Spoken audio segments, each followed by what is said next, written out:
Amados hermanos, que el Señor les bendiga grandemente, queridos amigos que nos visitan a este portal web. Le damos la más cordial de la bienvenida a nuestra clase de escuela dominical. Soy el hermano Elvis Malpica. He sido designado para la clase de hoy. Así es que vamos a pedirle al Espíritu Santo que nos conduzca a la gran verdad que vamos a estudiar.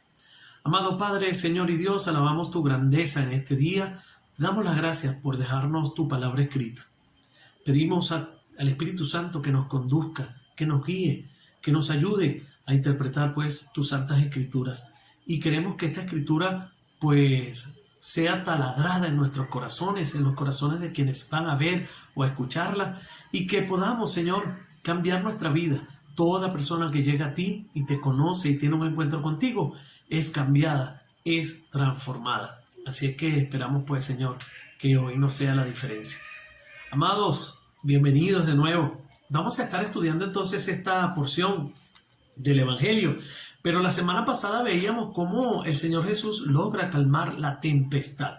Había una fuerte tempestad, habían grandes olas que amenazaban el bote donde iba Jesús con los discípulos.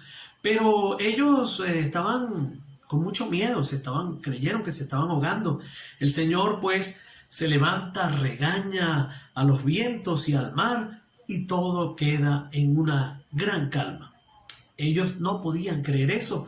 Ellos dicen: ¿quién es este hombre que hasta los vientos y las olas le obedecen? Bueno, me imagino que quedaron súper sorprendidos por ese poder y esa autoridad del Señor Jesús en cuanto a la parte física, en cuanto a la parte del universo.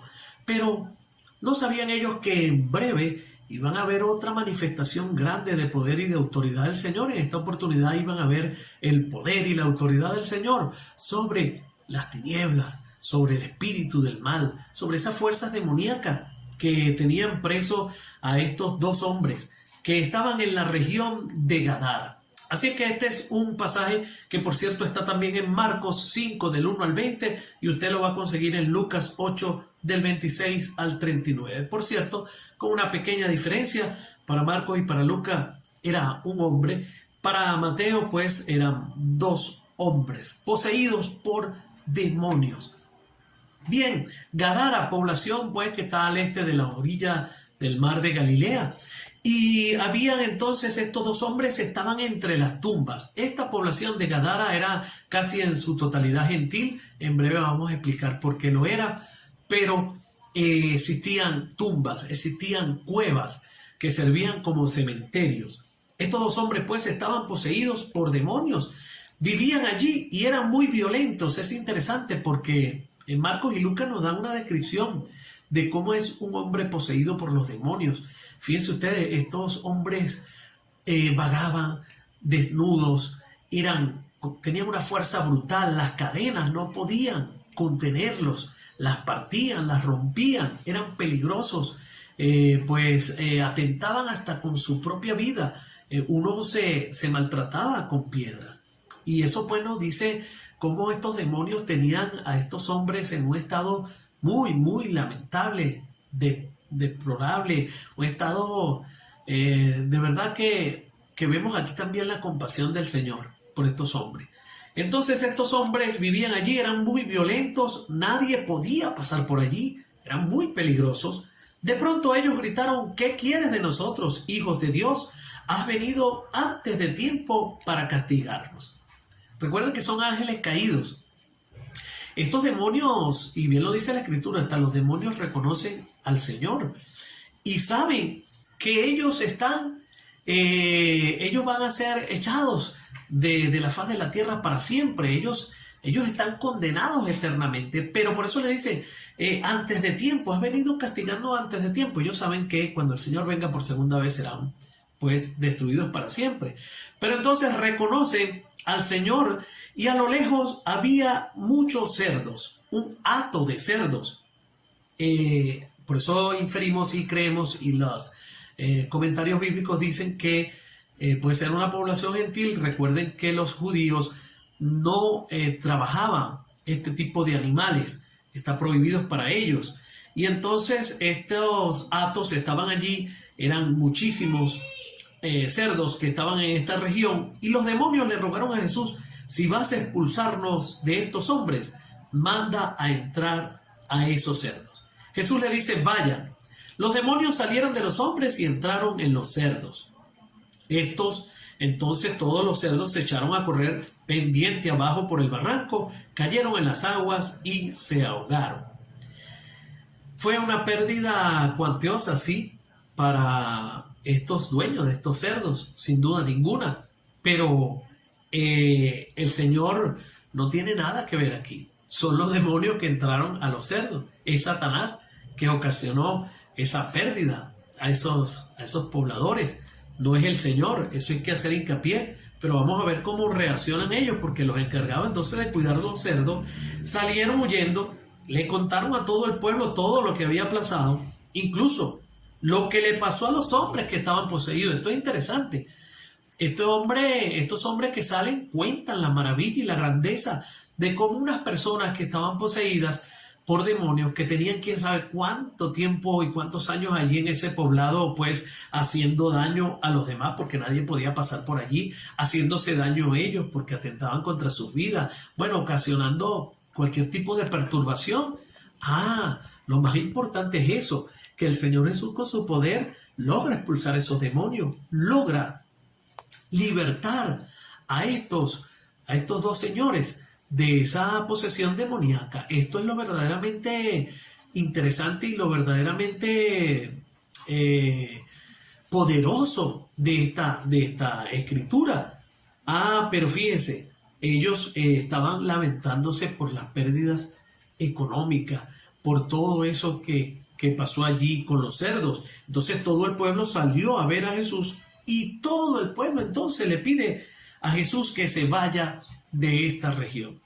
Bueno, no era lo que se esperaba esa respuesta de todos estos pobladores, cuando más bien debieron celebrar que dos hombres eran nacidos de nuevo, que dos hombres habrían recobrado pues su cordura y eran dos hombres que ahora habían cambiado su vida y se habían sanado de una vez y para siempre. Eso era lo que había que celebrar y felicitar al Señor y abrazarle y decirle: Señor, haz más maravillas en este pueblo. Pero bueno, así es la cosa.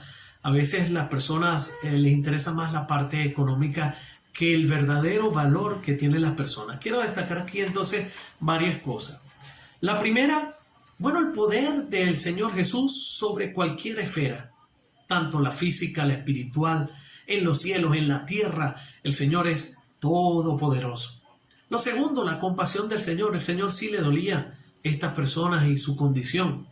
Lo tercero también es la gran enseñanza que le estaba dando a sus discípulos de ese poder y de esa autoridad. Poder, por cierto, que con la venida del Espíritu Santo le fue transferida también a los apóstoles. El poder y la autoridad para expulsar los demonios. Y pues qué interesante ver que uno de ellos, de estos dos hombres, según Lucas y Marcos, bueno, cambia su vida para siempre. Le pide al Señor que él quiere irse con él, que él quiere ser un discípulo de él, a lo que el Señor, por cierto, le dice: no, ve y cuenta las maravillas de lo que he hecho por ti, de lo que hice.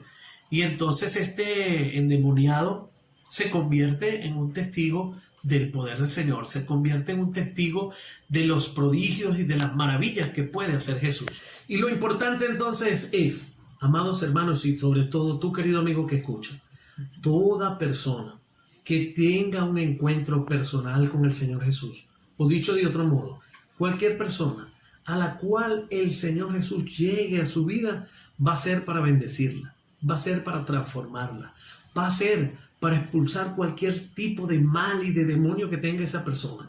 Va a ser para que esta persona tenga vida y la tenga en abundancia.